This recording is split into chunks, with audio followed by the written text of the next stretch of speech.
If someone examined your family 20 years from now, what would they say you built? Would they say you built a successful career? Would they say you built financial security? Would they say you built a reputation? Or would they say you built a family that loved God, honored one another, and stood strong through life's storms?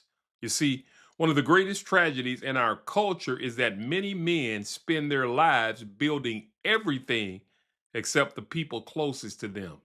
Men, the world doesn't need more passive men. It needs godly men who are willing to stand, lead, and live according to God's word. Welcome to Manhood Matters. Before we begin, if you're serious about becoming the man God created you to be, subscribe and join this growing community of kingdom men. Every week, we're equipping men to live boldly, lead faithfully, love biblically, and leave a lasting legacy. Today, we're continuing our series, The Builder. Build your family, the most important structure you'll ever build. So, let's talk about how kingdom men build strong families.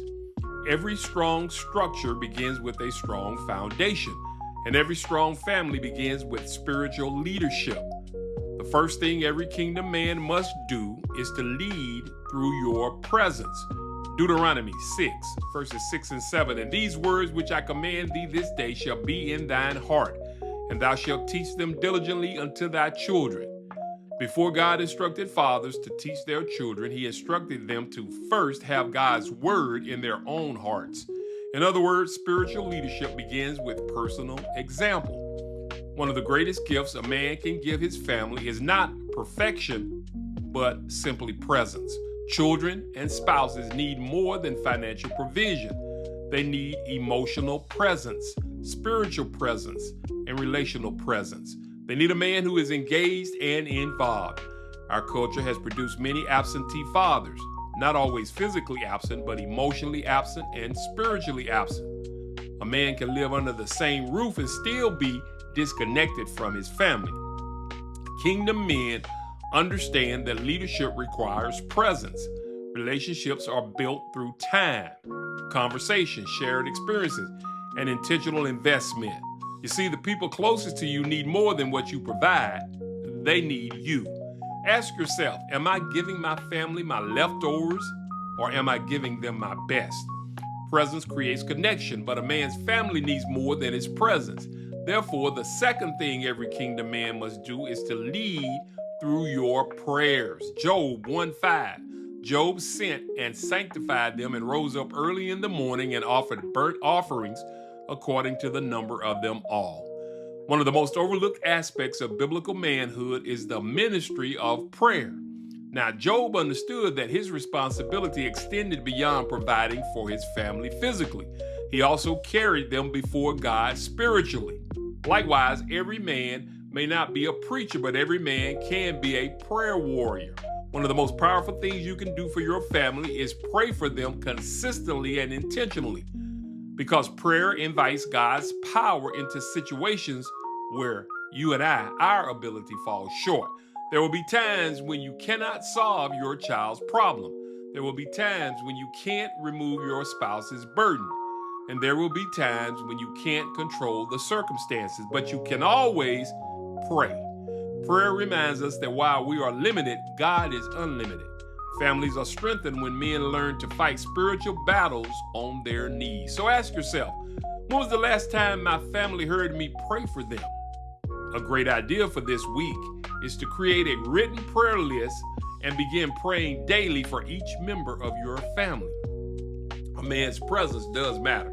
A man's prayers matter, but perhaps nothing influences a family more than the third thing, which is to lead through your example. 1 Corinthians 11:1 says, Be ye followers of me, even as I also am of Christ.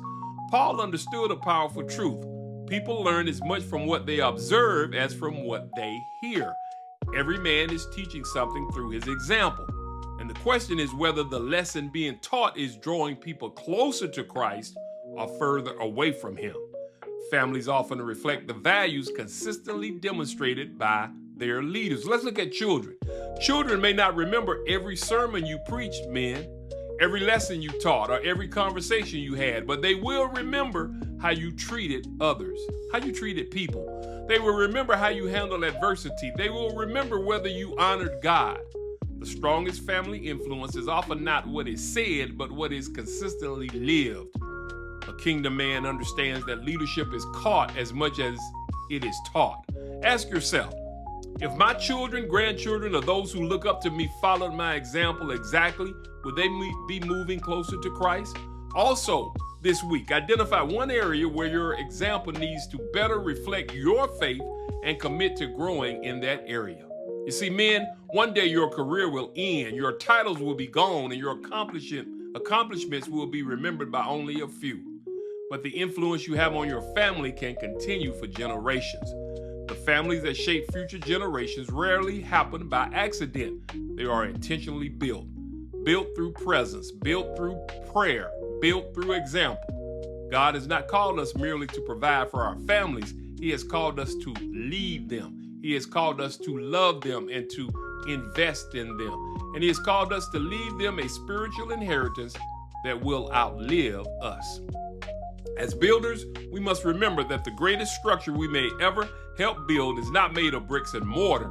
It is made of relationships, faith, love, and godly influence. Therefore, this week, don't just focus on building your schedule or building other things. Focus on building your family, because what you build in your family today may impact generations tomorrow.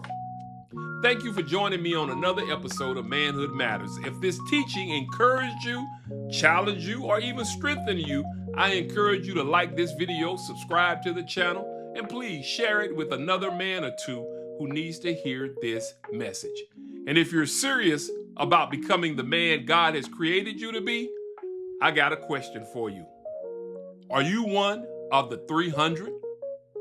I'm Pastor Jeff Bass. Until next time, live boldly, lead faithfully, and love biblically, because manhood still matters.